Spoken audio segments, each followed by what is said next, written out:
আরে ডিপজল ভাই যে আপনি তো সিনিয়র পারসন, তো আপনার একটা প্রশ্ন করি ভাই।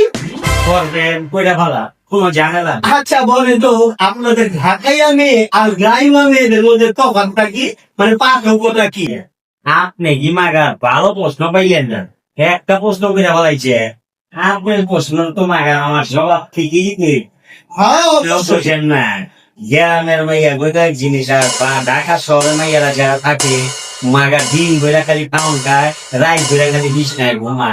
এইটা খবর জানেন না, আর কিছু জানবার চাইতে যা আপনার কথাটা মাগা আমি কইলাম। আমি ঢাকায় দেখা মাগা এইটা বাইরে আপনি গ্রামের মানুষ, আপনি কোন দিকে গ্রামের মাইয়া অবস্থা লাগি। গ্রামের মহিলাদের কাজটা কি জানেন?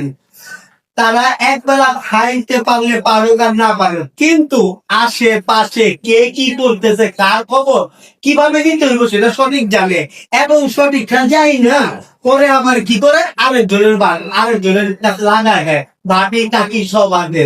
এই জন্য গ্রামের মহিলারা আমি মনে করি ঢাকার যে গ্রামের মহিলাদের খারাপই। ও তাই এখন ভাই আপনাদের জ্ঞান নেই গেছে গা, ও তো সঠিক হয়ে গেছে গা, পুরা মাথা তলে মিলে গেছে। লাইক কমেন্ট শেয়ার চাই, নাইলে আমি জিন্দগি কাউ কাউ কইরা দিন।